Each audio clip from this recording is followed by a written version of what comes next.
stroked out and died over it. You're watching a different show. It's donkey. You ain't a captain of nothing but a sinking ship. Don't do this to me, Harry. The Ohio State. It's Ohio State. What do you mean, the? 312-988-15. Hello? You tell Johnny all you've heard him say. Sometimes it's good to just yell about football. Yeah, that's right. Ooh, that's right. Welcome in. Welcome back, folks, to a Work It Out Wednesday in May. I got to be honest. There's a lot more energy for this time of year than I think there usually is. And I don't know why. Maybe some of it's because the recruiting's picking up and that's going well. And every week it seems like we have some good recruiting news to go over. I think everybody in Notre Dame land's expecting more of that today, this afternoon. I don't know, but I just want to start out by saying I love it. There's been a lot of energy. A lot of people want to call, talk about Notre Dame. I mean, you people are nuts. Like, you people are crazy. And I love you for it, that there's so many people that are into this year round. And there's just, I like that energy. I like that energy, man. And I'm telling you, this is the other part of this too. I'm starting to realize now, with that time frame being pushed back, playing almost to February, then you get into spring ball, and then that runs you to where we're at now. And it's like, I always bring up 4th of July as my marking point. Few more weeks, you're in June, you can get to the 4th of July, build yourself a bridge, and it's Catholics versus convicts again before you blink.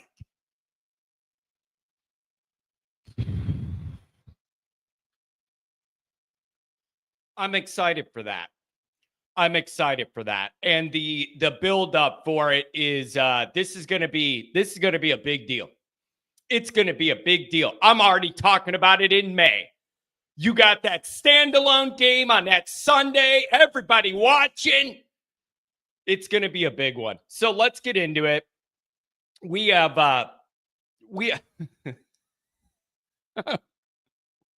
man, you guys, this chat is a wild time. So let's get through the introduction. We got some good callers today, and we'll get into it. I want to know where you guys are at. As always, you can find the program on YouTube. Do it. Subscribe if you haven't yet. Appreciate it very much. Give the video a thumbs up. That helps Yanni Boy out as well. Notifications on that way you don't miss nothing. Emails, alwaysIrishND@gmail.com. Twitter, search bar, alwaysIrish. Always Irish Shake. Emails, always Irish ND. Did I already do that? ND.com. Spit it out, buddy. Spit it out. CNAP, sorry for the delay on Monday's call. I thought it was something on my end. It's funny how the littlest mess up in the cadence throws it all off. Like, I would say something, and then there's the usual time I'm waiting for him to say something, and then he doesn't. So then I say something else right when he says something. Technology, man.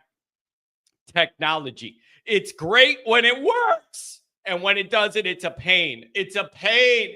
Notre Dame Fighting Irish brought to you by SI. Read all about it. Patreon.com/alwaysirish. He the former captain. He the leading tackler. Mike Goolsby and myself breaking it all down. All right. Let's get into this. I'm gonna go over a couple of these chats. You guys, man, I'm getting my rotation messed up. I get so excited when I see these calls, and I don't want to make people wait all the time when they're at work or whatever is going on. But I also have my notes I want to go over, and then I also highlight the chats that even come in before the show to go over, and then I do one of those, and then I don't do the other ones. It's so let me do a couple chats. Was that you, Dong 689? Got a work call? Call me back. Yeah, it didn't have your name. It didn't say Dong calling in. Call me back when you're done with your work call. It's all good. So let's go over a couple of the interesting chats here, and then we'll go right back to the Pete Rose available. And dude, I'm assuming you mean eligible for the Hall of Fame. Like, it's like you got to make a guy suffer and embarrass the guy right when he's dead. You're like, oh, yeah, you can come in now. What are you going to do? Wheel his carcass in there to accept the award or what? And I got to say this about Pete Rose. I totally understand. You're just going to wheel him out in his casket and put him up there.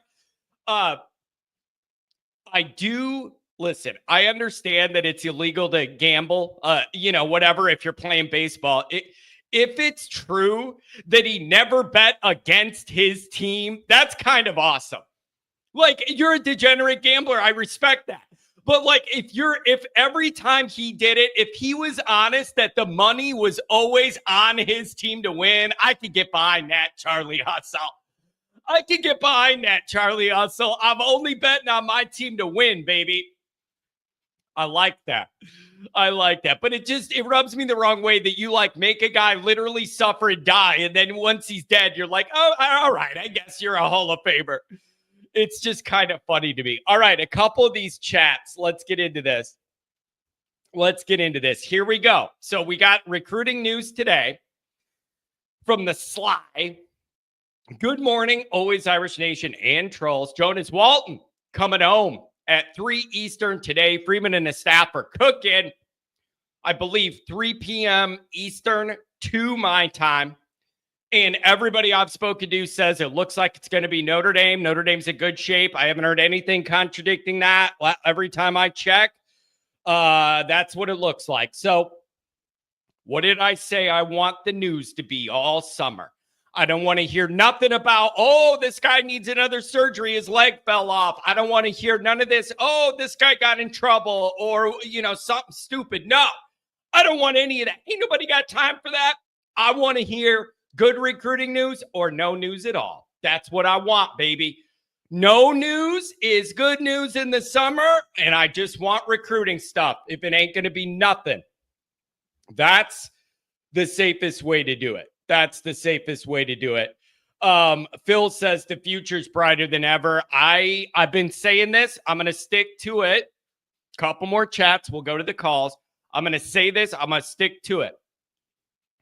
Right now is the most solid I have felt the foundation of this program being in 3 decades of really being able to comprehend Notre Dame football. This is the most stability at a foundational level Notre Dame's ever had in my 30 years of cognizance with all this.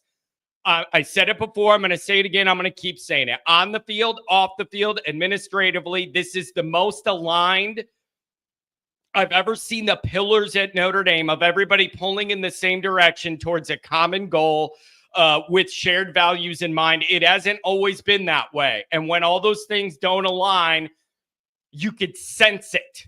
And they're in a good spot. Now the challenge for Notre Dame is you got to get this thing over the hump in this window. In this next window of the next iteration of the Freeman era, transitioning from new coach, flipping a roster, whatever, getting settled into whatever comes next. We should be entering the prime Marcus Freeman era at Notre Dame, and you got to get it over the hump. This is your window. And so whatever year it's going to be or whatever, you got to get this thing over the hump. If you're going to get this close, finish it off. Here's Commander. I'm going to call him Commander Tom Lemming here. Good morning, Sly. Walton's getting closer to what we need to win a title. Number 12 in his position, a lot better than 56. And that pipe dream John was trying to sell us. What pipe dream? They're doing a really good job. Man. Nikki Dean loves to be heard and seen. ND is ranked 6th in wins over the last 10 years. Not top 5, but you can't get closer. I did a Patreon about, is Notre Dame a top 5 program yet in all this? And my opinion is, I think if you could stack a couple really good playoff performances, then I'm buying it. If you don't win a championship and you just have one deep run like we had last year, that's not enough for me to be like, you're a top 5 program. if you could start stacking playoff appearances and moving deep in them, then I'm interested. But one isn't enough unless you win the championship. Then you're a top 5 until you get dethroned. That's different. That's a trump card. But so I need Notre Dame to stack a couple of these with a good deep playoff runs. Then I'm like a believer that this is stable at a high level. So I don't know. I don't know. So Commanders all on the negative side with the recruiting, and then 12-0 is my prediction. What's yours? So I just can't. Commander, you got me all over the place, man. The recruiting isn't good enough. We don't have good enough athletes, and your prediction's 12-0. Unless you're setting this up intentionally where you say that so that anything less than 12-0, you're disappointed and it fits the narrative. I don't know. But how could it be both? Where you don't think the recruiting's good enough, but you're picking them to go undefeated. Commander, your mind is a wild place. Your mind is a wild place. Philly special. God bless you, man. Their house got hit by a tornado. Still trying to get everything in the neighborhood put together. That's just bad luck, Philly special. That's just bad luck, brother. Thinking about you guys.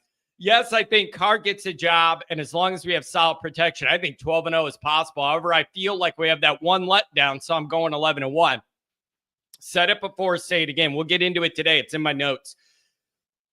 Front half of this year is going to dictate Notre Dame's playoff chances or not. The front half till that second off week, that is going to dictate it all, where you're going to be. And again, that first 3-week window is so crucial to everything this program's trying to do. Those first 3 weeks, and I'm including the off week. That off week could be the most important week of the Notre Dame season, is that in-between week, Miami to A&M. Whether you're riding high and you got to get ready for A&M and you're reading all your own headlines, how awesome you are beating Miami's ass at their place to open the year, or God forbid, you're riding low and the media and everybody like me and all the callers are ripping you for a whole half a month, those 2 weeks between Miami and A&M. And you got to pull it all together like last year and not start out 0-2, which is the biggest nightmare. That in-between week is going to be critically important to whatever this season is, on the good side or the bad side. It's going to be a big one. It's going to be a big one. Tex ND. I've officially unblocked all the trolls I blocked during this season. Whoa! Be careful what you do, Tex ND. 2 tailgates this year, Johnny. Let's do it. That's just tough, man. It's tough. I'm giving up a lot of money to do that. And like, I don't want it to sound, I don't want that to come off the wrong way, but when I go to a game, I lose a lot of money. Like, that's just like, the math is the math. When I go to a game, I lose money. And that's a bad deal for me. So I do the one tailgate because I value, like, that is worth the promotional payoff and the brand and meeting people face to face and getting more people in our group. That's easy to give up one game, man. If you do it 2, then I'm just losing a lot of that revenue. A lot of that. The call-in show is the biggest shows that I have right after the game with the best numbers and the most money. That's tough to give up twice. And so I try and do the one and do it big. But it's just hard to lose that money. Same thing with being in the press box, you guys, with an SI credential. Okay, you have the credibility, you're in the press box, and then people are like, oh, you're in the press box, whatever. Yeah, and then I lose money. I could sit there and write my article after the game from the box with a great view, but I'm still losing money by not doing the call-in show. So I'm in a weird, like, in-between spot there. Like, yeah, you would like the credibility to tweet out a picture, Johnny's in the box. And so then everybody could see that. But the bottom line is I'm losing a lot of money by doing that. So it's a weird thing, man. Commander, there you go. I'm with you. John's not passing up the cash that comes to that big game shows, and I don't blame him. That's exactly it. I got to eat when I can eat. I have my friend's Peacock login. Here's a question. I'm not being sarcastic. I brought this up in my schedule discussion the other day. How's Peacock doing? How is Peacock doing? That whole push for all the streaming and all of that stuff. How's that going? And I don't mean it with sarcasm. I'm asking how is that thing going? BVG says money. It comes off bad, but it's the absolute truth. It's just, now Indiana was different. That would have been a great game to do a call-in show for, and a lot of interest and excitement and money. That one was a little different, where it was something for the first time in Notre Dame history, and I wanted to be there with my dad for it and experience all that. Shout out Dr. John for the ticket hookup. That was one where it was once in a lifetime. And like the first time ever that's happened in Notre Dame, and I had to be there and feel it personally. So that's the deal with that. But I want to know, I don't know, does anybody know how that streaming Peacock thing's going? It doesn't seem like, maybe I'm wrong and it's taking off and like gonna become a thing. I don't feel like it's a little clunky to navigate in there. I don't know. I'm not trying to be negative. I'm just asking. Okay. Nikki Dean loves to be heard and seen. Any way you could show that picture I sent you? Probably, but I'm not going to be able to do it now because I got to pull it and then set it up on a thing to present on StreamYard, blah, blah, blah. Nikki Dean sends me a picture of him fighting the Alabama mascot. And it was funny. In the lobby of some hotel, they got a huge elephant or something, and he was fighting it. I like it.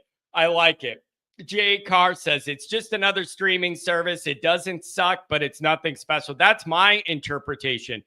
The one thing that frustrates me is when you go to hit a button, it takes 20 seconds for it to recognize it.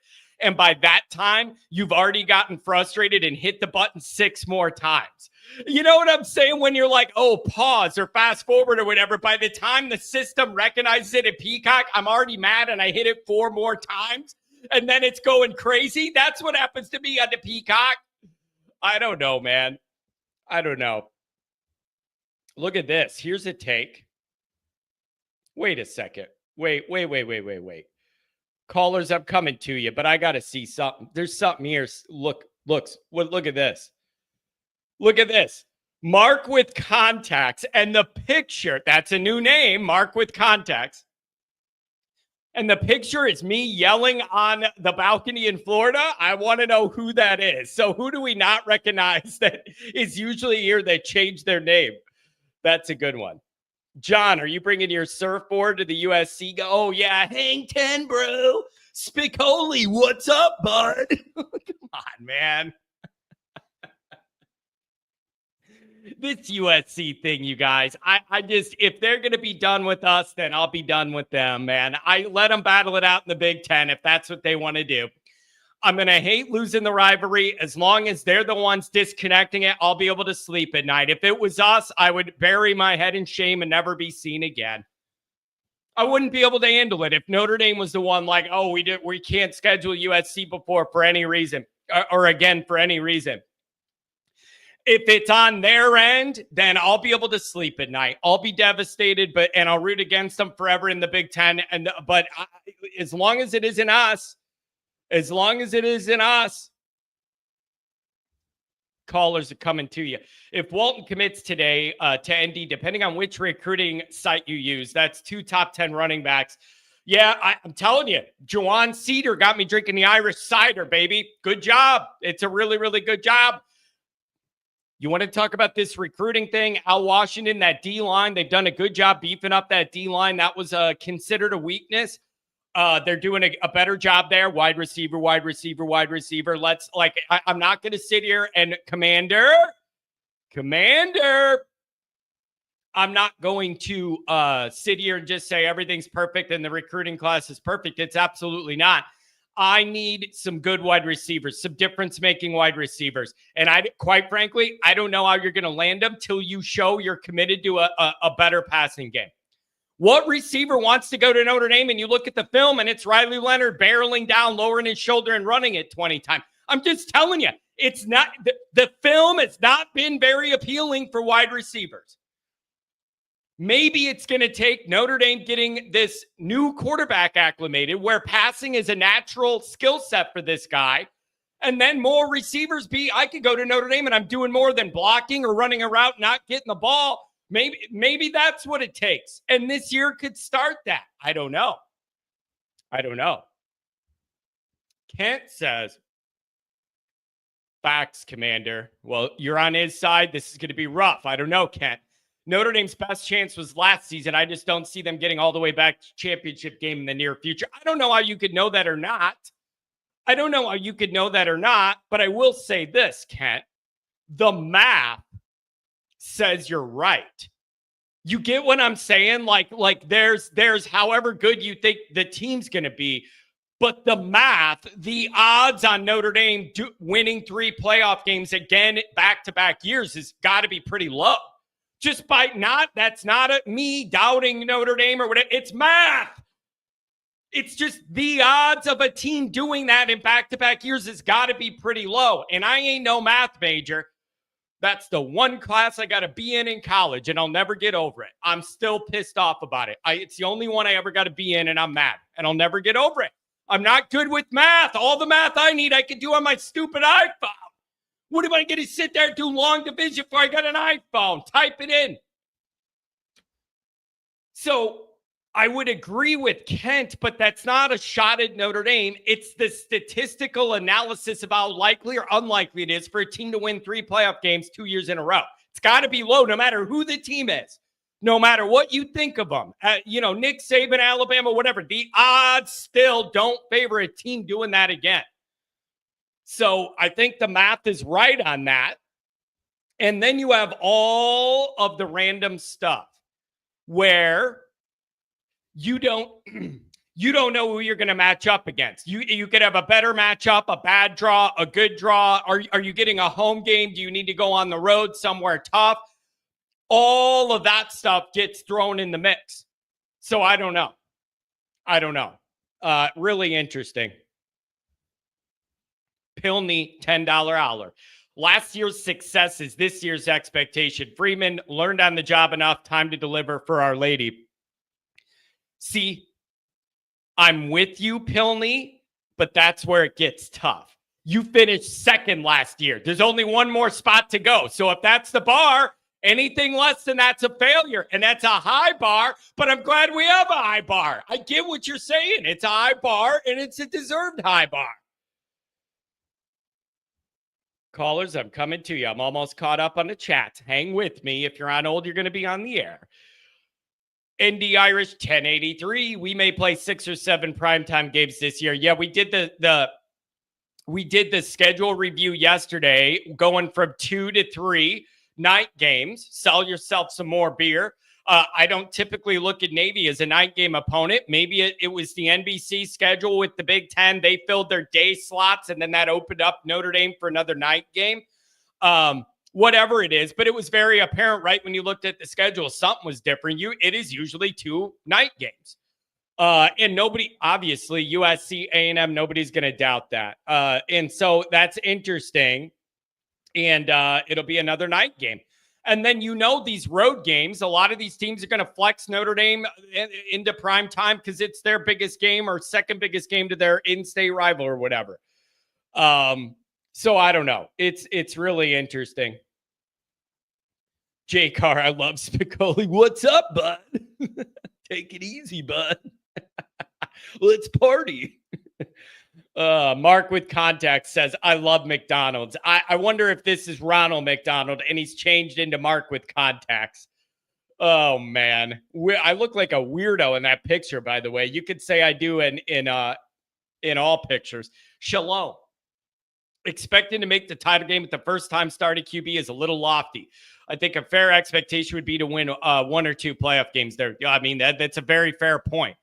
All of this talk about title and you're in your winning window and getting it over the hump and all that. It's true.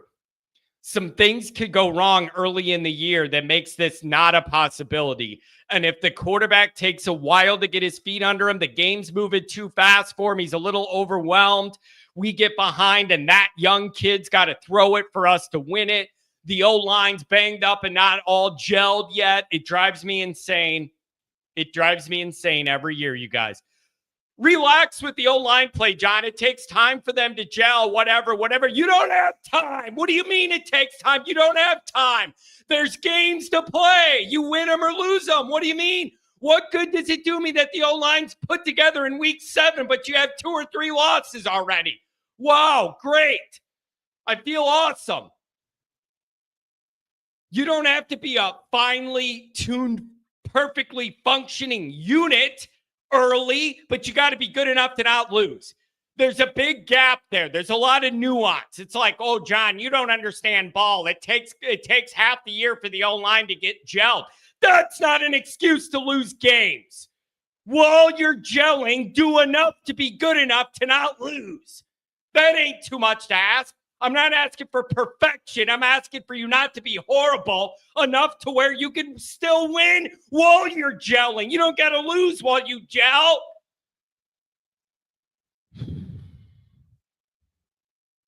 QB play this season will dictate the wide receiver recruiting. I'm starting to think that.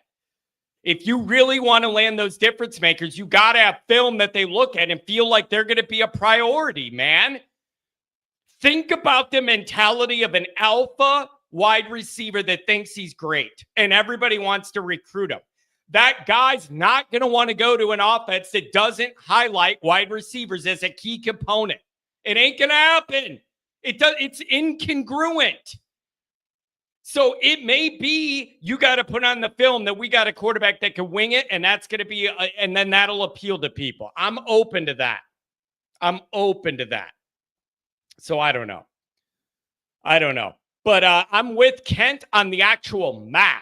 Like, not questioning if Notre Dame's going to be good. I think they are. The math says it's got to be statistically just minute, the chances you're going to win. Not Newt Rockney. That's different. Minute odds that you're going to win 3 and do it again. So, you know, the math has got to agree with Kent. Oh, man, look at this. I predict an Ohio State ND rematch in the Natty, and this time the good guys win. We got an Ohio State problem. I'm a Notre Dame guy through and through, and I hate this, but I got to admit it. 1936, last time Notre Dame beat Ohio State. I'm keeping these moldy, nasty pieces of poop dipped in chocolate here as a constant reminder. Son of a buck. That'll wake you up in the morning. Those things are hard as a rock now. Hard as a rock. I'm almost caught up, callers. Ket, thank you, John. I'm not trying to start nothing, but it's math. Yeah, I totally get what you're saying. But you need to understand, Ket, when you're the Ohio State guy in here saying it, people are going to take it a certain way. But the numbers are in your favor on that. They just are. The numbers are in your favor on that. By the way, you guys, after the Walton commitment today, no matter how it goes, and I'm expecting Notre Dame, I got a video prepared for that too. So the second that news hits, bam, we're gonna have a video for you. Callers, I'm coming to you. Spicoli and Michael McDonald are my favorite, John. Spicoli's just so funny, man. And I like that it's an old school movie and like a kind of a cult following. If you get it, you get it. And if you don't, you don't. I like that. Spicoli, whoa, he falls out of that van. Whoa, what's up, bud? I ordered a pizza. Michael McDonald. God, that guy, man, it bothers me. We're going to see the Doobie Brothers in September something, and Michael McDonald's with them, and it ruins half the show. I'm there to see the Tommy Johnson era hard rocking Doobies, not I keep forgetting you gotta recruit wide receivers. I keep forgetting that it's hard to win without a good passing game. I keep forgetting you need to recruit receivers. I keep forgetting you gotta throw the ball to win.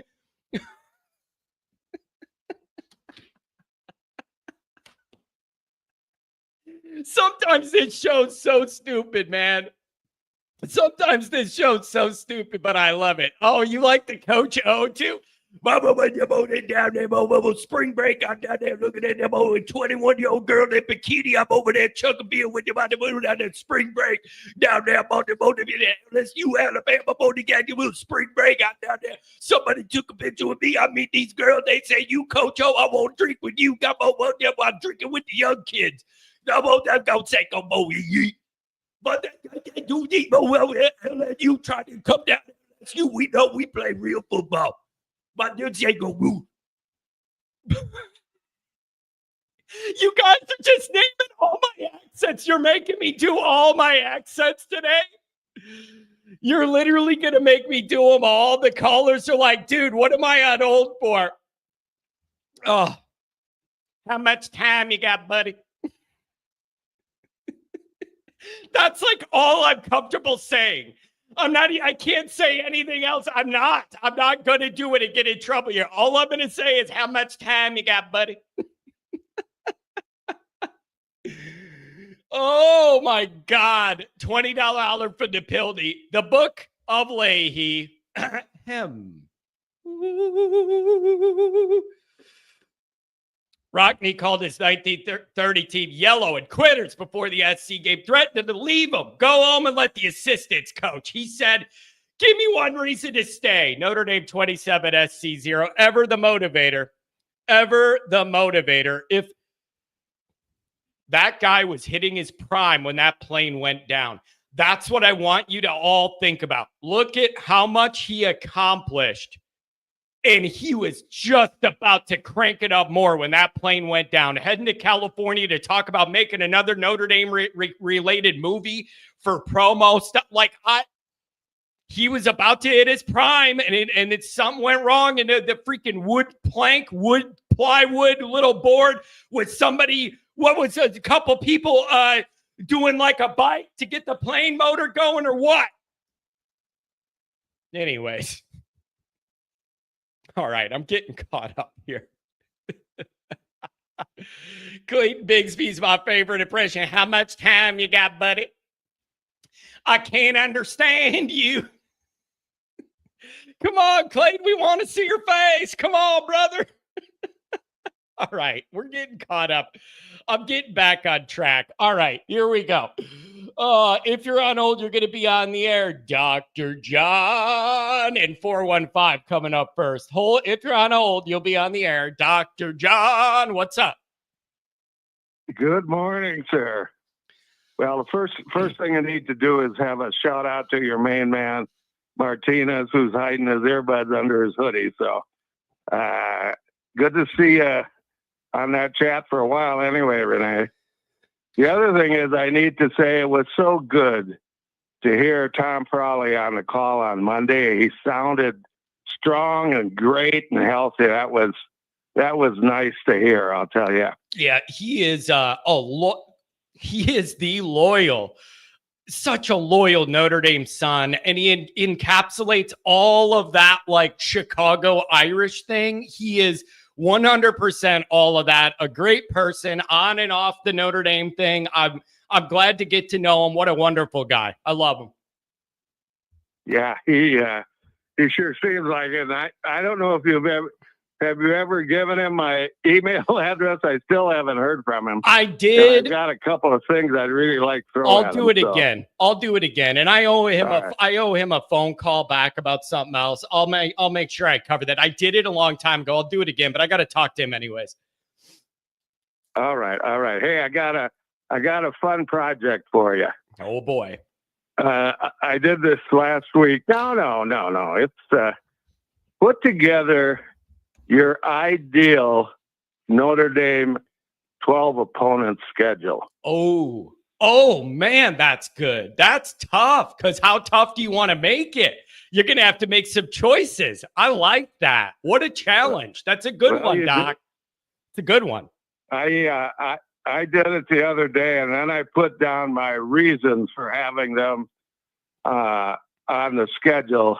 I think there were 5 teams that had hate written after them. That's a little strong, but that was the category anyway. I like that. And you know what? Well, That's a good off-season project too, Dr. John, where we have time to kind of think about like bigger picture stuff. Like that's a great off-season project. I like it. Good job. it was fun. It was fun. Next thing is you're just having one tailgate. I think I heard, right? That's the plan. We're thinking Purdue. Okay. Well, my little brother screwed up that weekend for me. It's his 50th wedding anniversary, and we're all meeting at a resort in Minnesota. So I can't make it. We're going. We actually are now going. wait a second. Now wait a darn second here. There is plenty time between now and then for a divorce to happen. Come on. Let's cause some issues to free you up. Like, what are we doing here? There's plenty of time. 49 and a half years is a good run. Well, I'll tell you what.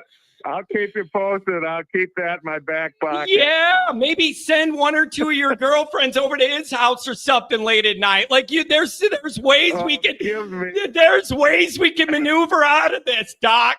Work with me here. Work with me. This girlfriend record is getting old. Let me tell you. Man, no. I mean, wait. Anyway. If your girlfriends are getting old, you could just trade them in for younger ones. What do you mean they're getting old? Come on.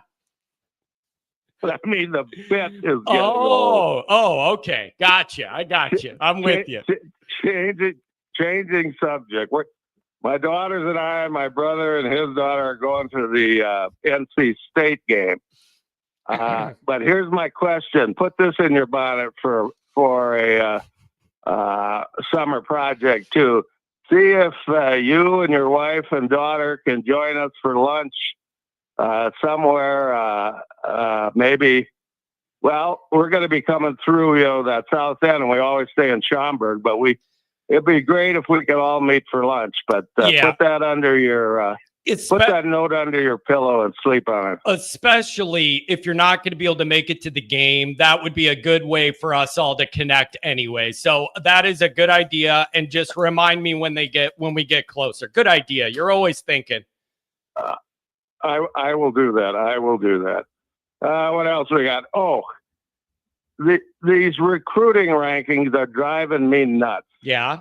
And now maybe I was seeing things, but I thought I saw Dunham ranked as high as 8 and then as low as 38. Is that? Yep. Is that? Yep. Nope. What?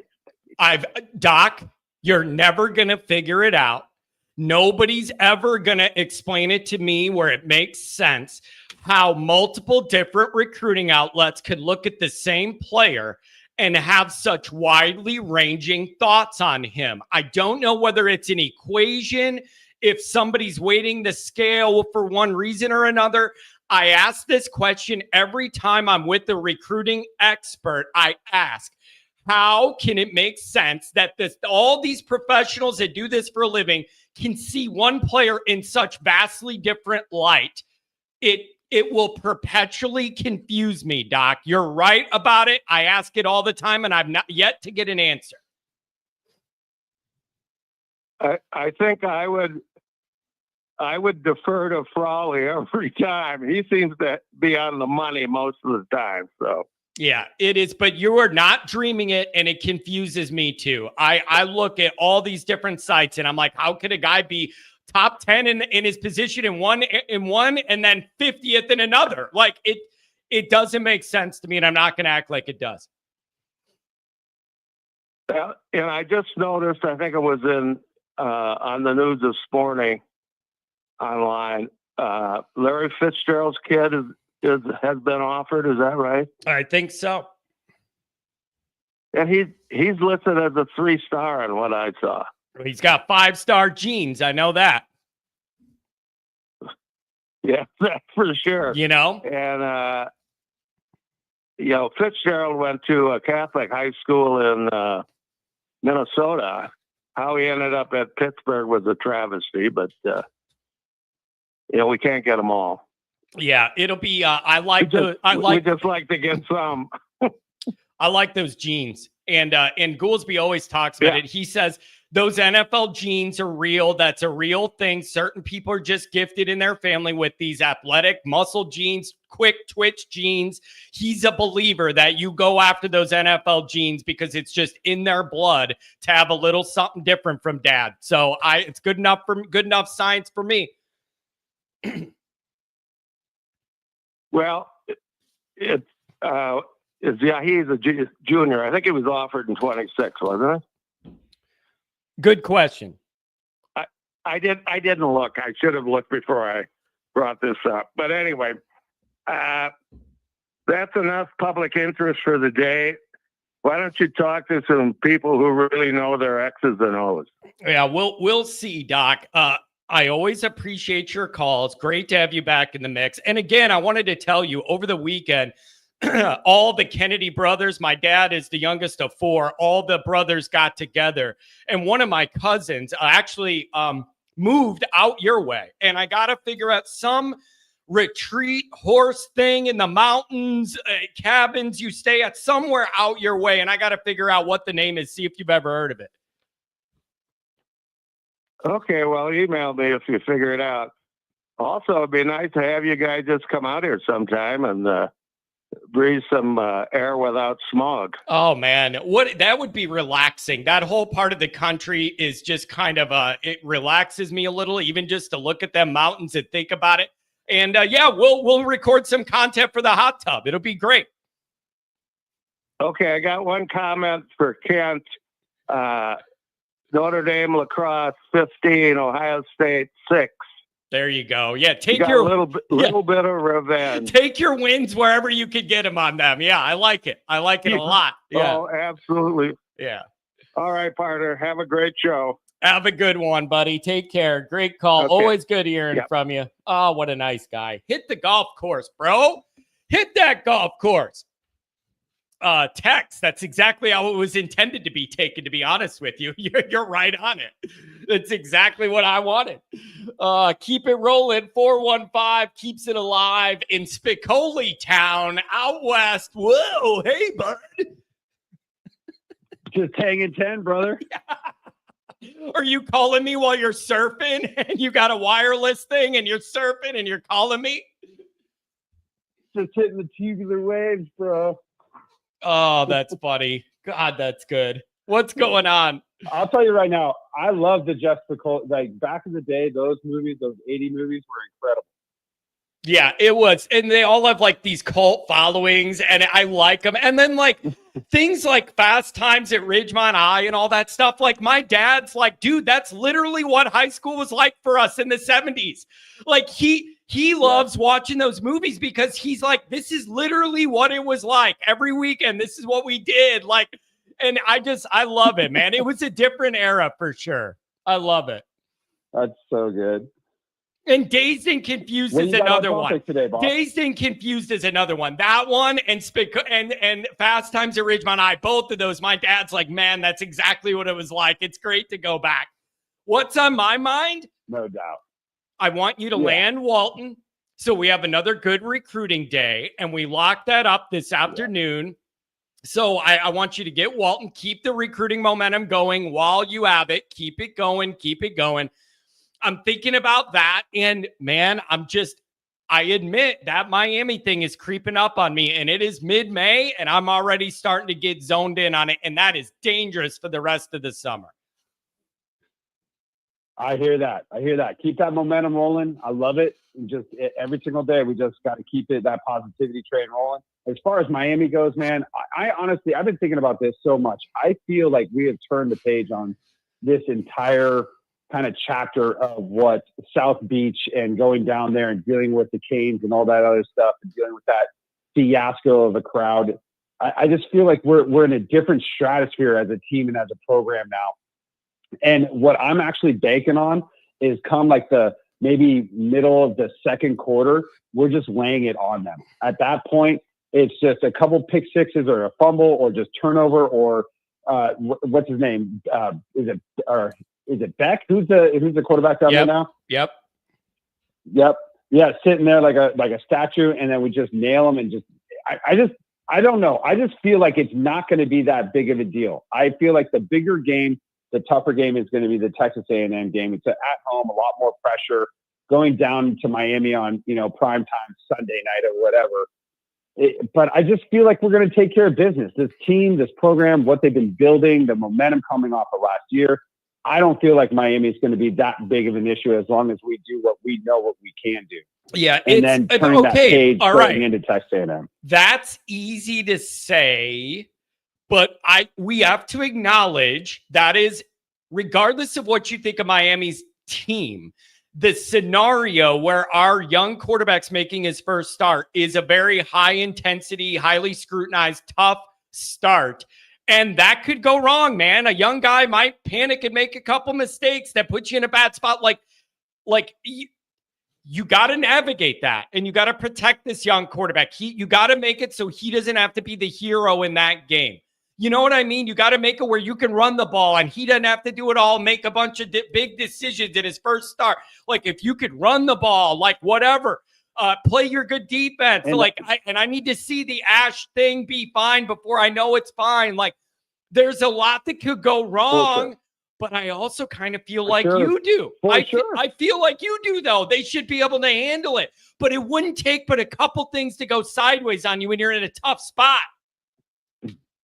It does. And you can't let that kind of avalanche of crowd noise and all the different festivities that are going down there and just everybody getting just completely stone drunk, the entire day, and then nothing but just chaos coming on top of you. You cannot let that happen. But at the same time, this is not 2018 or whatever year that was when we went down there.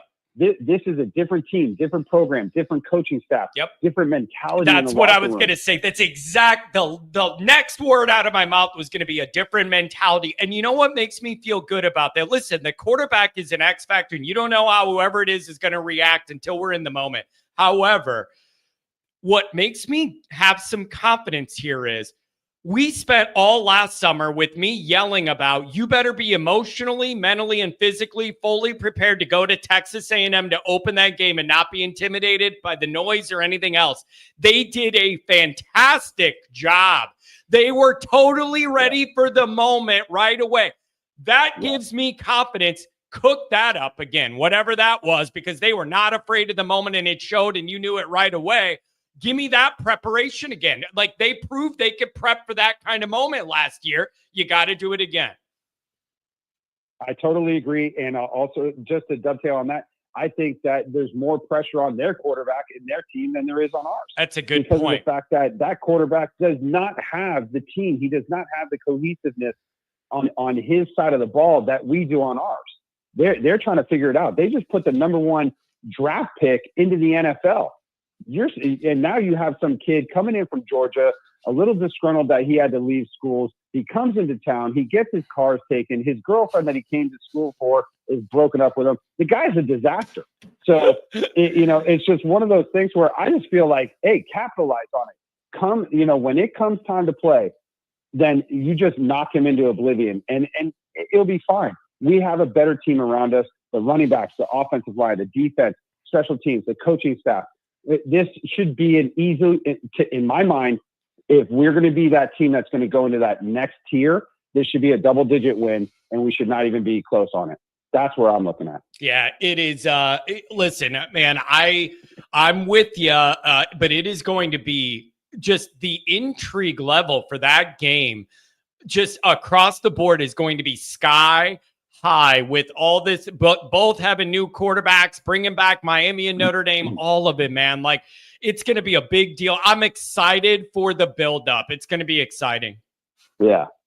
And imagine this, John, like the way we're talking about it now with this kind of intensity in May, wait till like August 1st, and then we're getting ready for that game coming up in a couple weeks. Like it's going to be intense, and it is what it is. And they need to prove us wrong because we do all still have PTSD from that stadium because the last time we were there was against Penn State, but it wasn't Miami. It wasn't on a true road game. Yeah. It was on a neutral site in a playoff. So prove me wrong, and I don't want them to prove me wrong. I want them to prove me right, but I feel like we're past it. I do. And when I look at scheduling, and it's one of the things that I really enjoy is just looking at the schedules and looking forward to and everything like that.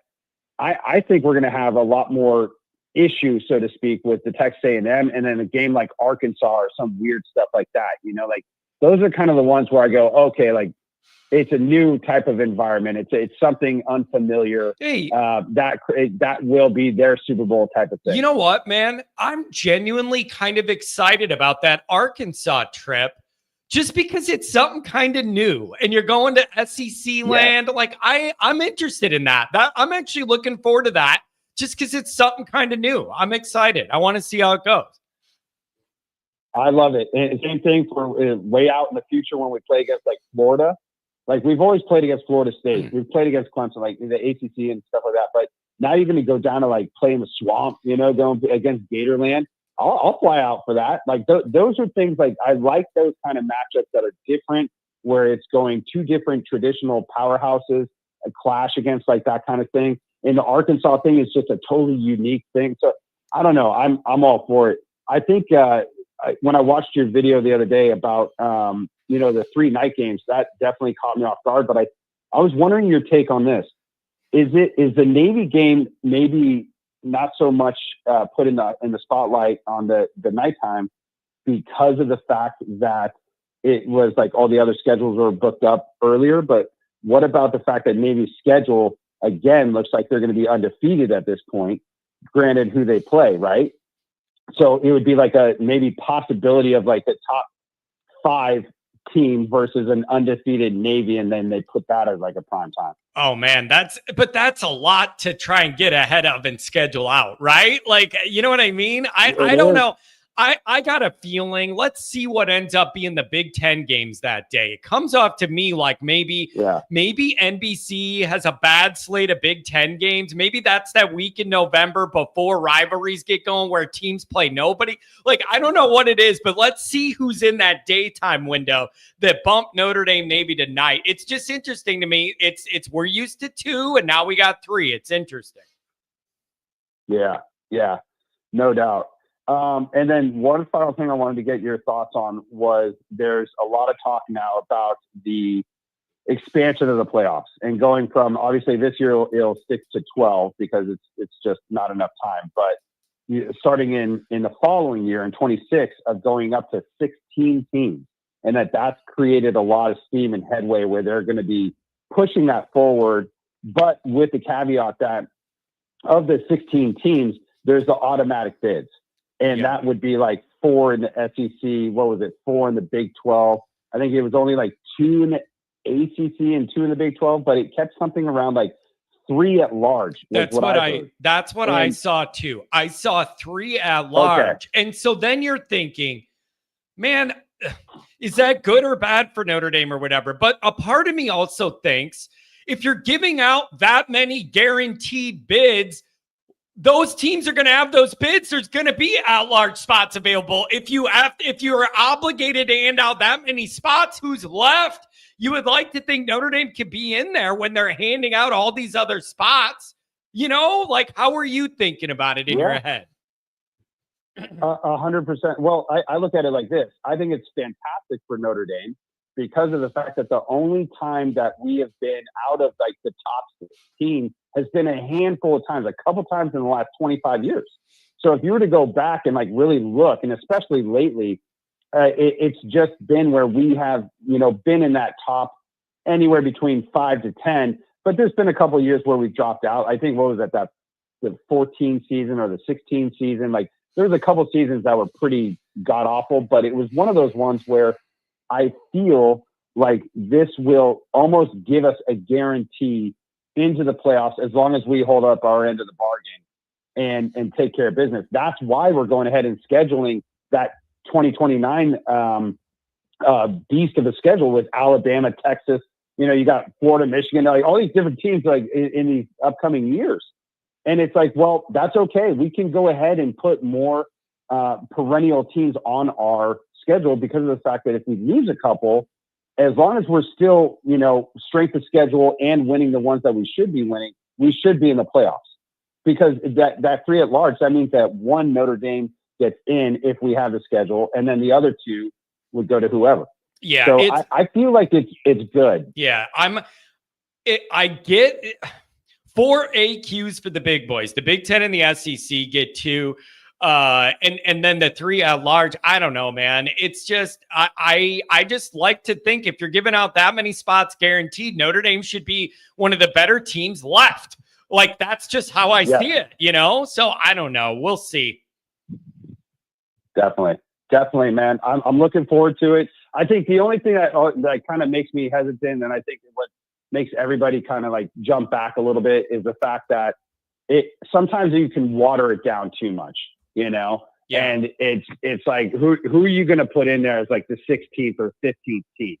And I don't know. It's just, it could just be these blowouts, and then it can make for not too many, amazing games that we're going to be watching on TV. Yeah. So it could turn on them, but at the same time, does the college playoffs committee care? No, because the system's making cash. It's all about money. They're expanding these. They're looking at it as more money. That's the only reason why the NFL went from 12 to 14 to 16 to 17 and now to whatever it is, 18 games. It's like, it just keeps going because they want more cash. They want more money. So I understand the business side of it. Again, remember what I've said a couple months back. They're also kids still. These are still 19, 20, 21-year-old kids who still have to take care of their own. But now, on the flip of that, I can almost argue against myself saying they are getting paid as well. So and here's the other factor. Here's the other question I have about this. 949 coming up next. Here's the other question I have about this. What is going to end up happening with conference championship games? I really don't know how they're going to want to handle that, because this first go around in the 12-teamer did not work well with the data on getting that bye by winning. I think all the teams that got the free bye after conference championship week lost.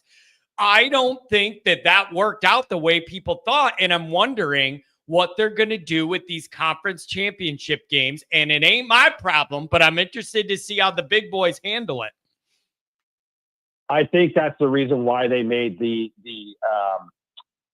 4 guaranteed spots for the Big Ten and for the SEC, as well as the ACC getting 2 spots.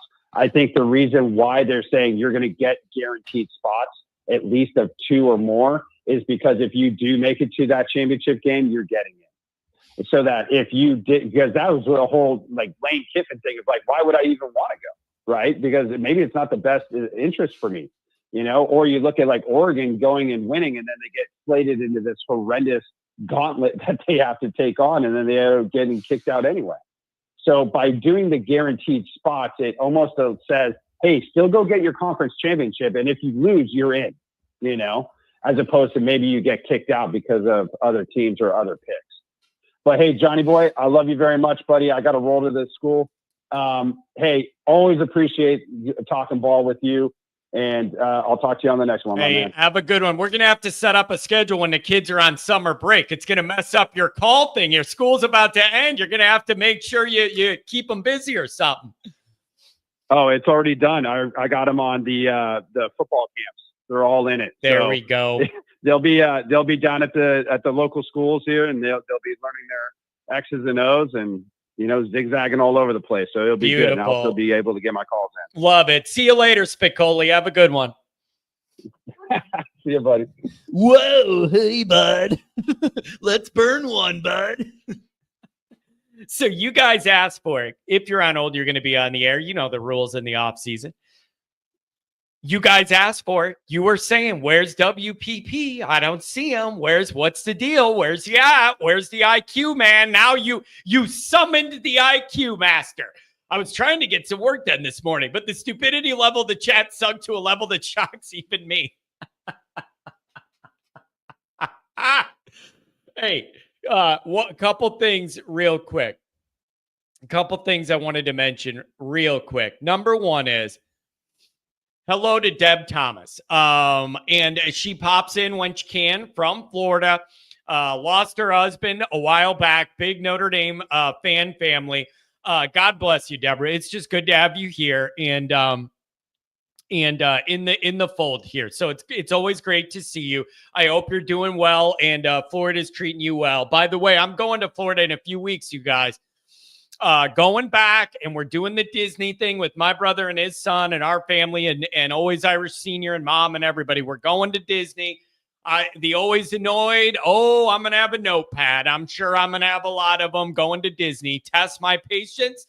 But you know how it is, man. Anything for the kids. So we're going to make the best of it. We're going to see. We're going to see. Mark, I might travel out to John's neck of the woods to whoop his ass in ping pong. I doubt that happens, even though I have not been training. I have not been training. The last time I hit it hard was in the lockdowns when everything was shut down around here. And I literally ordered a Chinese table training robot. And it was delivered to my door. And it literally is a huge tube. You dump 100 balls in, put it on the other side of the table. You adjust the spin rates, and it shoots them 1,000,000 miles an hour every direction. Side spin, back spin, front spin, whatever. And it shoots 100. And you got to do your reaction and get them back on the table. It was good training when I was losing my mind, locked like I'm in prison, locked up for a year or whatever. I would love to get back into it. Good for your hand-eye coordination. So, Deb, God bless you and the memory of your husband. Here's another one. Cheyenne the Varney. John, my father passed away from cancer this past month. All he wanted was one more championship before he went. I believe this is going to be the year. Always enjoy the show. Man, God bless your dad. And that's how these things go, man. Pass down one generation to the next. And came close in this last one. Let's see if we could get it over the hump. Tex ND. Last year was the toughest of my life. Lost my dad and little brother 3 days apart. Was in a bad place for a while. ND season helped tremendously. Man, life's rough, you guys. Man, like life's rough. And I'm just I'm glad some people find some solace here. Or with the Notre Dame, with the Notre Dame thing. Like, I don't know, man. This family stuff is real. There's just something about the whole family feel of Notre Dame and the way that all gets passed down and from one generation to the next. I love. And I'll be honest, the upsetting part about it is, callers, I'm coming to you. The upsetting part about it is, my generation is the first one in the last 100 years that is looking at not having a championship in our prime. If you think about it, my grandpa had all of the Frank era. You had Rockney before him. My dad got all of this stuff with, was alive for era, got the Divine one, got the Lou one. All of those are in my dad's wheelhouse of memory. And then there's me. And I ain't got nothing. You can't count the 88 title when I was 4. I couldn't celebrate it or understand what was going on. My generation's the first generation looking down the barrel of nothingness as far as title banners. I can't go my whole life without it. It's rough. It's rough. Tex. Seriously, John, your show helped take my mind off the real life stuff quite a bit. And a big reason why I appreciate how nice your entire family is. Thank you, man. I really appreciate that. And it does mean a lot to me, you guys, that I mean this sincerely. It means the world to me that everybody knows and likes my family now too. And it isn't just let's go to the tailgate and see John. Everybody knows my brother now. Everybody loves my mom because she's nice. And then my dad is just I love how it isn't just me now, but that everybody kind of has their little spot in this. That means a lot to me, man. It really is a family thing. It really is. So I appreciate it. 949. What's going on? If you're on hold, you're going to be on the air. Well, good morning. Good morning indeed. 109 days to go, and let's hope that we don't see headlines on the news. Illinois family man flips gasket at Disneyland being triggered by cat. It is. Listen, man, it is a challenge for me because Disney has a lot of the things that I don't have a lot of patience for, like waiting, crowds, lines, traffic, everything's overpriced. Like Disney has a lot of things that I generally shy away from, but it's all for the family, man. The kids are going to love it. We'll all be together. It won't be bad. It'll be fun. Yeah, and you need it. It's spending time with family like that and being away from everything. Well, I suspect that you're never away from everything, but the ticker's always working. I have a controversy. Maybe it's a conspiracy that I haven't heard discussed. But I was thinking about it a day or so ago, and then I started seeing tweets about it after I thought it. So hopefully I didn't instigate it. But what if USC dropping the series is a conspiracy to try to force Notre Dame to join? I hope it's not true. And yeah, that makes perfect. I don't think you're going out on a limb there. And if you remember, when USC first announced they were joining the Big Ten, there was a lot written and spoken about, is this kind of USC and the Big Ten kind of pointing an arrow, funneling Notre Dame towards the Big Ten, and them dropping the series was talked about. A few years ago, when they first joined the Big Ten, this was brought up. Is that an angle? However, Notre Dame's got a lot of big series coming up with a lot of different programs, man. You got a Texas series, an Alabama series, a Florida series. You got a lot of stuff coming up. So it's not like everybody's just not going to play Notre Dame anymore, and it forces you to the Big Ten. We have a lot of big series coming up with big-time teams. Well, in my younger years, we'd always have those series with those teams, and they'd pop up, and we'd play somebody. There was a slippery rock in there once in a while.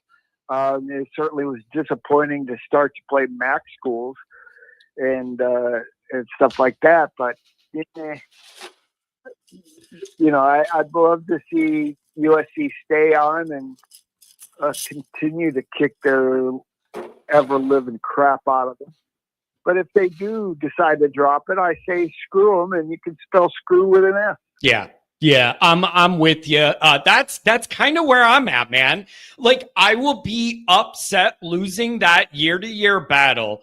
However, if they're the ones that pull the plug on it, I will be able to sleep at night. Like, I will, even if they have justifiable Big Ten reasons or whatever, I don't care. As long as they're the ones doing it, I will be able to sleep at night. Let's put it that way.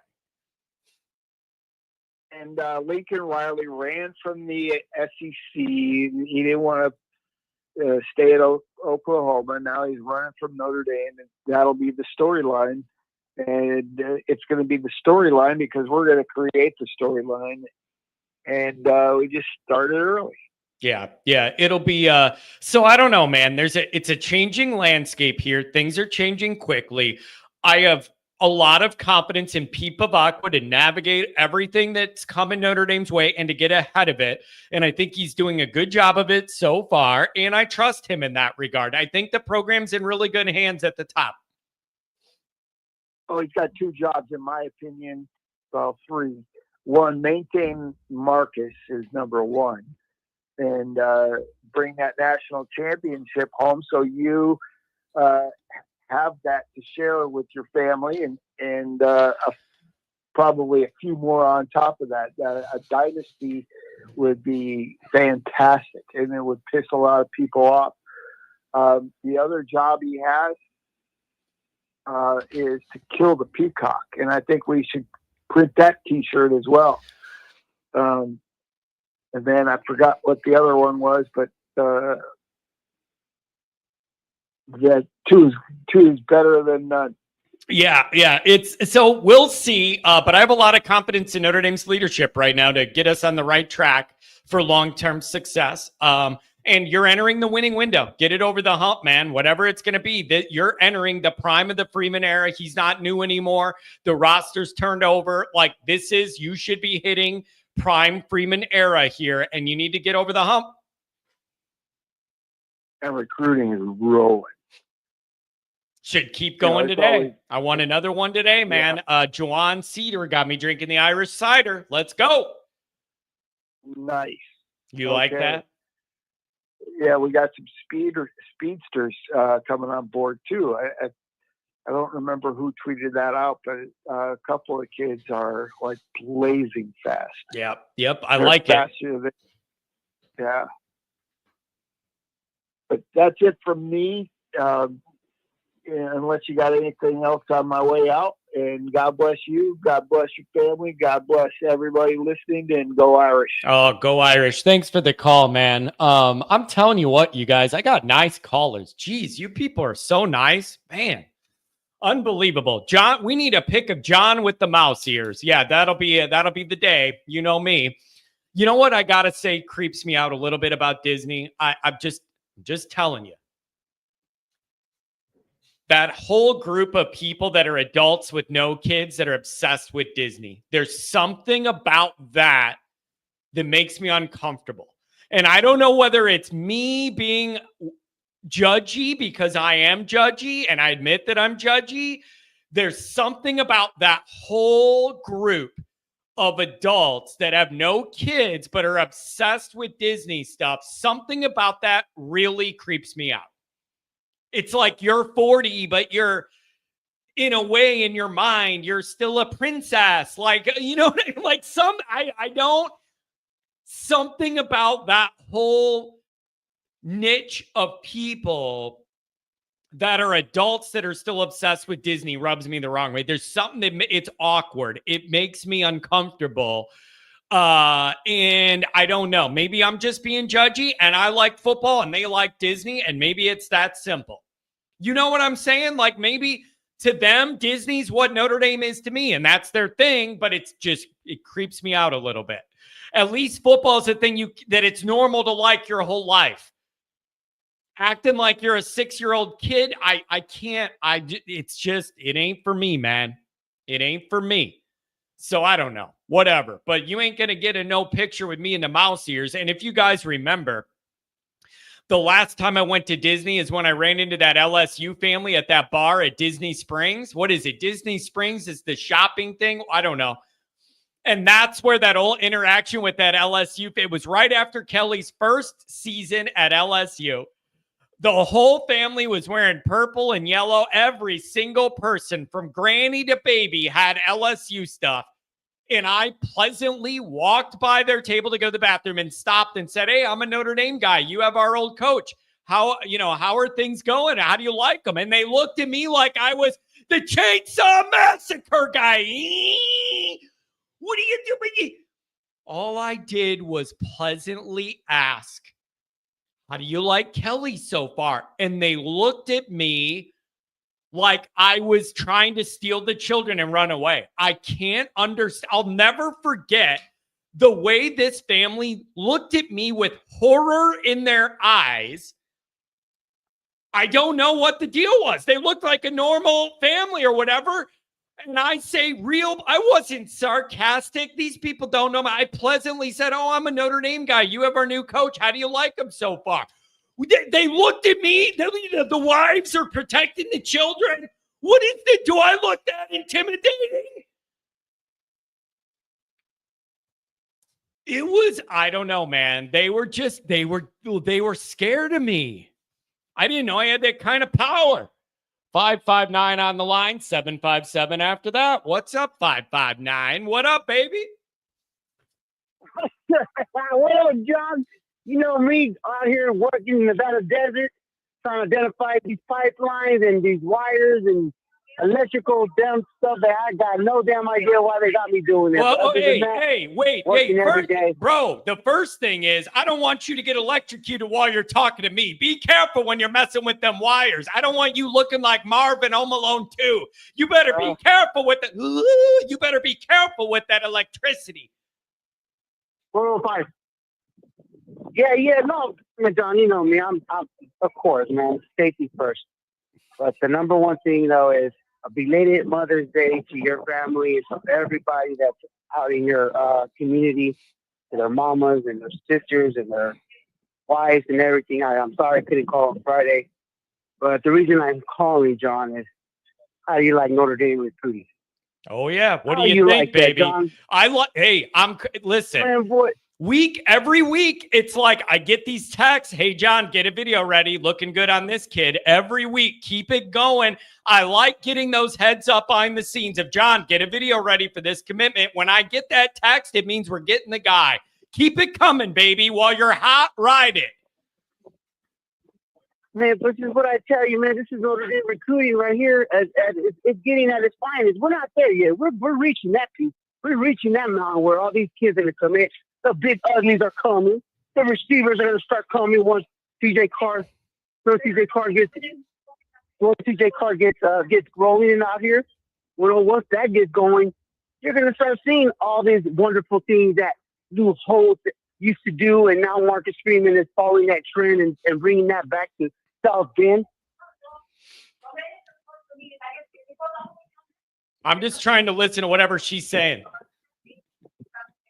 Yeah, no, I'm just trying to multitask right now. By the way, I like that picture you put on Twitter, man, for Mother's Day. And I responded with that picture of us, man. I love seeing that.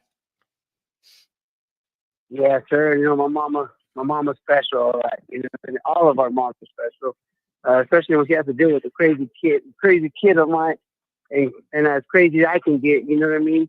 It's this when you talked about earlier something about Disneyland and people being obsessed with. There's just a kid in us, you know. We all have that little kid in us, and some of us just have that football inside of us, you know. And that's why we're very passionate on what we feel and all that. I'm glad to hear you're taking your family out there and being and having some time to yourself, John. I mean, you deserve it, my boy. I appreciate that. Thank you very much, man. Well, yeah, and the thing is, man, when the season starts, I have no weekends off to do anything till the season ends. So now is my little window to do all the family stuff. And it is hard for the family in the fall because I literally don't. Saturday and Sundays are work days for me. That's just the way it is. So in the off season, I got to go do what I got to do. Yep, and that's why I can't wait to Saturday night, John, because Sunday is my only day off, and when I get home, I like to get wild on Saturday night with your show and tell and express how I really feel. But you know, when you're at work, you got to hold your composure because there's a lot that I got to say. But other than that, you know, like Martinez and some of us, you know, we actually work for a living, and sometimes we're good, and sometimes we can't. Even though I have the flexibility to be able to call your show, I appreciate the fact that you take our calls and allow us to vent. And the beauty about your show too is just to hear all the senior citizens that you have on your community call in and talk about how Notre Dame used to be and the specialty of Notre Dame. I love hearing stories like that, you know? Yeah. Man, I like it. I'm glad you bring that up. I'm glad you bring that up. I really do like how we span the whole range of Notre Dame land. Alums, Subway alums, 20-year-olds, 80-something-year-olds, and everything in between. I love that people feel welcome from all those different cuts of life to be involved here and feel comfortable and welcome. I love that. I love it. And I don't know how that happened, but it ended up being, and I like that aspect of it. You have a diverse culture going on, and you allow everybody to say what they have to say, feel what they have to feel, and it's great to hear stories of the Leahy era, the Parsegian era. The one that called it earlier, the very first caller, like I love hearing how he expresses himself or talks about how it used to be and how he goes with his daughters and all that, you know. And these days that are coming up and these holidays that are passing by us, and the veterans that's coming up, you know, thank you everybody for your services. Thank you all your moms. I mean, especially the older crowd that you have. You know, like I miss my grandparents. I don't have my grandparents living anymore, but when I hear them, I mean, Father's Day weekend is coming up. That doesn't mean it's only your father; it's also your grandparents too. And my two sons are blessed still to have both of their grandparents. But it was a moment on this weekend where, like, it meant a lot to me to see that picture of me and you, John. You know, like that. I thank you a lot for that. You know, again, thank you for everything that you provide for us as a podcast and as a community where we're able to call your show and be what we are. But the most anything, we can express how love and sympathy we have for our elderly parents and grandparents. And again, you know, to all you guys that call in, enjoy this moment, guys. There's nothing to worry about, man. Like I told you, this whole thing with Notre Dame right now, this is what Notre Dame is special about. Once kids start seeing that we can win in South Bend, that whole mecca of recruiting is going to take off on its own too, you know, and it's going to excel to another level that we haven't seen. Unfortunately, there's a lot of youth that don't know what it means, and a lot of them will get all crazy on Twitter. But, you know, the fruits are coming, guys. The fruits are coming. The biggest thing is make sure our coach, Marcus Freeman, and that coaching staff have everything they need to be successful. I love it, man. I love it very much. Hey, get back to work. Be careful out there, and hopefully I see you soon, man. Thanks for everything. For sure, John. You guys have if I'm not able to call, have an early Father's Day to y'all, man. And be safe, and let's go, Ira. Let's go get this natty because great teams are coming to South Bend. Let's do it. Appreciate you. Have a good one, man. I like these people that call from work. How much do you got to like something to be able to call from work? Ronald says, dude, this guy's a complete homer. Yeah, that's kind of the idea. That's kind of the idea here, Ronald. It isn't called General Vague College Football Show Call-In. It's called Always Irish. It shouldn't be a surprise. What do you mean? It's not called, any team call-in show in the morning. It's called Always Irish for a damn reason, bro. What do you expect? Jay Carr. Never seen Home Alone 2. Home Alone 1. Commander, I see your question. I don't know how much that interests me.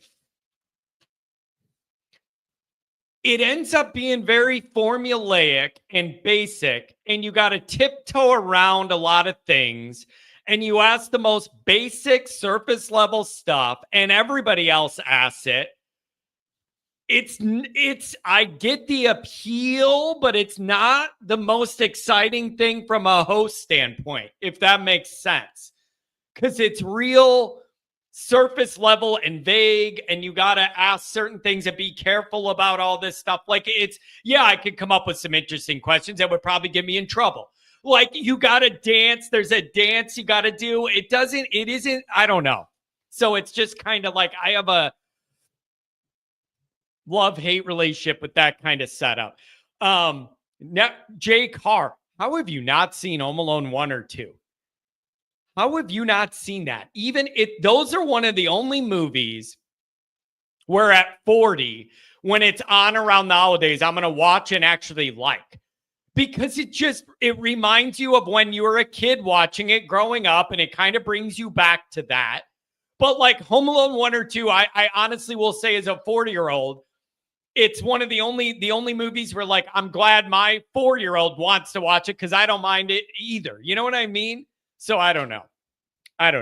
What do I know, though? But you got to watch this. Come on, man. Home Alone 2, when Marv gets electrocuted, is one of the best cinematic moments I've ever seen in my life.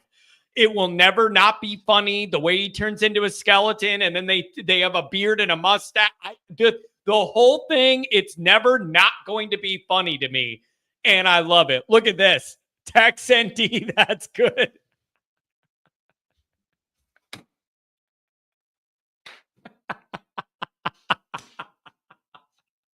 Tex, that's good. That's really, really good. Ronald is always home alone. That's good. Sitting there with his wig, and he kicks up them big shoes up on the recliner, and he's just sitting there, and it's just him. Oh, that's funny. Oh, that's so funny. Oh, man. That is really good. How have you not seen Star Wars, Johnny? I'm going to halfway this one. 757 coming up. I'm going to halfway this one. I've tried to watch Star Wars, and I just can't do it. So I've made an attempt older in life to watch them. I can't. I don't understand what's going on. It just doesn't do nothing for me, man. I've said it before. I'll say it again. once we journey away from Earth into all these intergalactic lands, Star Trek, Star Wars, whatever, you lose me. I just can't keep track of it. No one's ever explained to me why a Bigfoot is kind of like in the group. I don't understand. I've tried to watch it, but once you get into the intergalactic travel, you lose me because I have no idea what the hell's going on. And no one's ever given me an answer of why there's a Bigfoot that's in charge. I don't understand it. Deb Thomas, Star Wars, I was stoned off my arse. Deb Thomas likes to party, baby. I'm just saying, I don't understand. I don't get it. Once they started, we're flying into a different galaxy and I have no way to know who's on whose side or why and what planet I'm on. And I can't understand. It bothers me that Sasquatch is just randomly there. I don't see any other Sasquatches. He don't have no family. How did a Sasquatch end up being in this? What is he doing? I don't get it.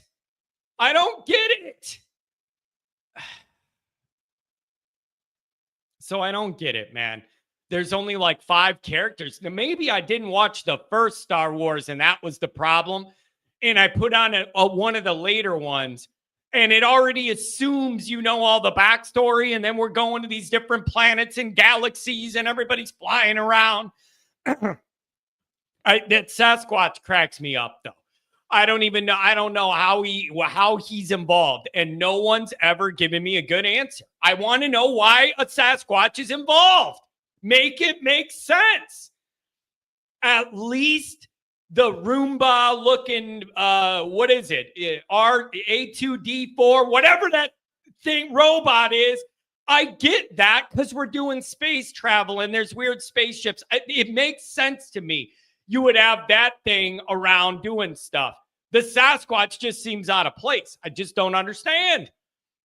I don't get it. What is it? I don't know. Deb says you weren't stoned enough. That's why. Deb, I'm coming down to Florida and I'm going to party with you. That's what I'm going to do. I'm going to party with you, Deb. I like you. Let's go to a concert. Any good shows coming their way? 757, what's going on? Welcome to the show. Good morning, sir. Hey, I feel like a Sasquatch would be outstanding as like a defensive tackle. So I don't know if we can get our recruiting going there, but that guy would be pretty beast mode at rusting the pasture on third down. I like that. a lot. I appreciated the video and I agree with you that the sentiment in the program right now is about as strong as it's been as far as I've been paying attention. So I would offer up for your consideration here in the off season, kind of like tangible measures. I think we should hold ourselves to above just vibes, to where we know that a good indication that the program is doing what it ought to do. So I'd say firstly, we need to win. I can't remember what it's called, but they put out the rankings of the FDS programs for graduation rate. I'd say we need to be top 3 in that, which Notre Dame has a good track record for. I'd say on a rolling 5-year period, we need to have made the playoff at least 3 of those times, and we need to have won more than a first-round game at least twice. So kind of, 6 more than just making the dance, on a 3 years out of 5. I think that's a pretty good marker that you're consistently in the fight. And then the third one I would say is, top 10-ish recruiting rankings. And so if we can consistently meet those measures, I think that buys, a lot of goodwill for the whole 4 for 40, like what's going to make Notre Dame different as far as like a football program / academic institution. We hold ourselves to a high standard on the graduation front. We compete relevant nationally. So we, make and do well in the playoffs. And then we recruit well to kind of restock the cupboards. And then I guess the only other thing I would put is to how often do we need to actually win a national title? Definitely more frequently than every 37 years. I was going to say, if we get how about once every my lifetime? Is that good enough that I can remember? Yes. Like, I don't think I'm getting too Yes. greedy. I don't think I'm getting that greedy. Yes. How about one that I can remember before I stroke out in this basement and it's all over?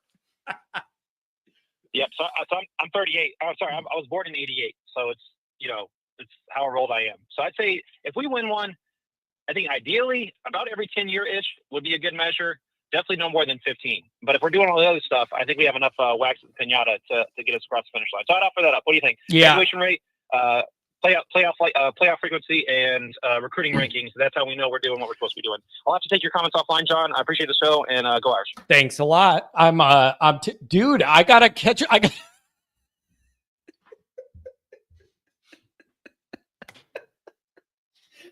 I gotta try and catch my brain up to think of what he was saying. I'm not smart enough to keep up with this guy. I'm not smart enough. I gotta try and figure it out. And yeah, I agree with a lot of that. Here's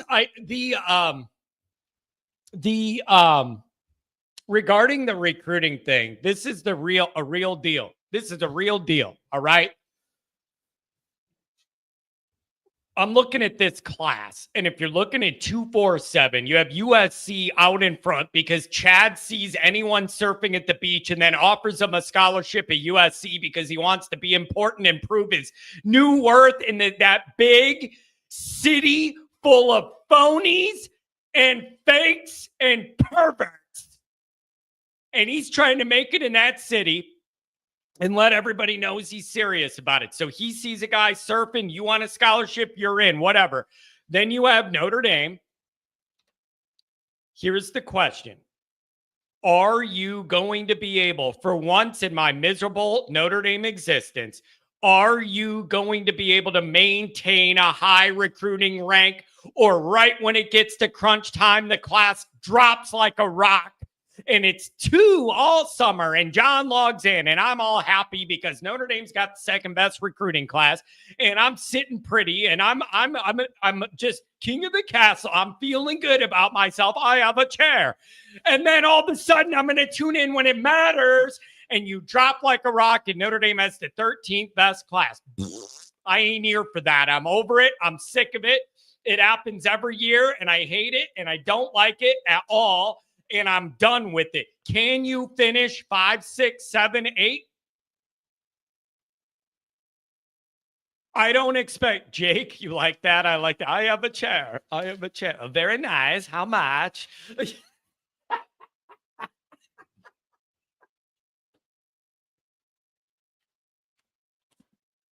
It will never not be funny to me. Him walking in New York City and that girl walks by. Very nice. How much? It will never not be funny. I'm sorry. And so I need this to be different. I need this recruiting class to be different. And you need to be in the top 10. You're never going to sign, I don't think 28, 29. Like, you're not going to have that volume of like 30 people or whatever. You're not. So I don't know if you're going to end up in the top 3 or whatever, but like, can you be in the top 10 every year? I think that's fair. And it may not seem like much, but you've been ending with like an average of 12-ish kind of with Freeman. Can you bump that baby in the top 10? Hook a brother up. Can we bump in the top 10? 6, 7, 8? Give me that. That'd be good. Yeah, you know what's freaking me out, you guys? Dr. John's mentioning what we're referencing. Have you guys noticed that they have the AI chat summary? You know what I'm talking about? Where it'll pop up that little thing on YouTube that goes, here's what people are talking about in the chat. Some of mine are not football related. They're not football related, and it's a little concerning, but they just take not what I say, but what's typed in here and make a thing. Can you imagine what some of those summaries say we're talking about? Whoo!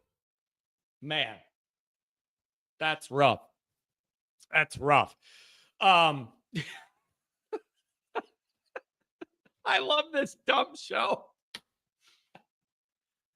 Oh, man. I love this show. It is hilarious. You guys are funny. Oh, God. Commander says last week and said the host is making comments about people's bodies. Like, come on, dude. We got to keep it about football. Oh, man, that's funny. Jeez, that's good. All right, guys, that's going to be it. The callers have had their say. I'm going to the gym to try and beef up.